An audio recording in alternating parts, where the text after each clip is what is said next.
Pemirsa, 5 warga Jakarta meninggal dunia dalam banjir yang merendam sejumlah kawasan di ibu kota sejak hari Sabtu kemarin.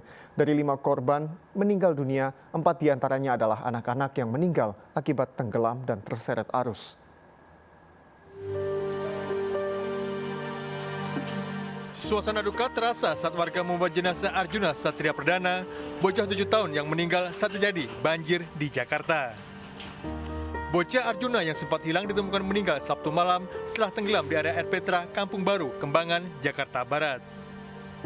Selain Arjuna, seorang anak lain bernama Rido juga ditemukan meninggal tenggelam di lokasi yang sama. Setelah disalurkan di Masjid Jenazah Arjuna Satria Perdana, dimakamkan di TPU Karya Baru, Grogol Utara, Jakarta Selatan. Duka mendalam dirasakan orang tua Arjuna, Benny Karisma dan Andriana, yang harus kehilangan anak sulungnya. Orang tua Arjuna mempertanyakan pengawasan air Petra yang bisa dimasuki anak-anak meski ditutup selama pandemi. Di dalam air Petra, itulah yang saya sesalin itu, kenapa bisa anak-anak masuk ke dalam ini. Sedangkan air Petra ini kan lagi masa dalam pandemi, nggak ada yang boleh masuk. Pengawasannya di mana? Yang saya pertanyakan cuma itu.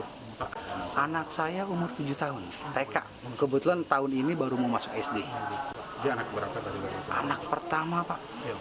Anak pertama, anaknya itu Priang, yang saya nggak bisa lupa. Dan dia bandel. Tapi kalau kita bilang, itu pasti nurut. Nggak pernah ngelawan orang tua itu anaknya. Penurut, Priang. Itulah sosok yang saya kangen nih. Dalam bencana banjir yang menenggelamkan wilayah Jakarta, tercatat 5 orang meninggal, 4 diantaranya adalah anak-anak. Gubernur DKI Jakarta Anies Baswedan menyampaikan hal ini saat meninjau pintu air Manggarai, Menteng, Jakarta Pusat kemarin.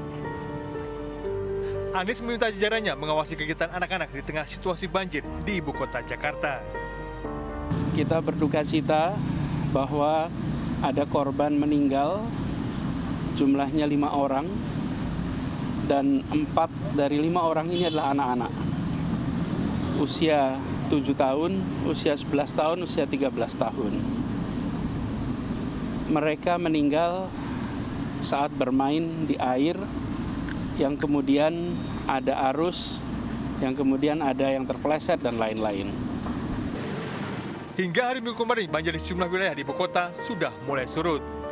Dari 113 RW yang terdampak banjir, kini tinggal 17 dan posko pengungsian saat ini berjumlah 10 dari sebelumnya 44. Dari Jakarta, Helmi Sejang Bati dan Yuda Triprasetyo, iNews.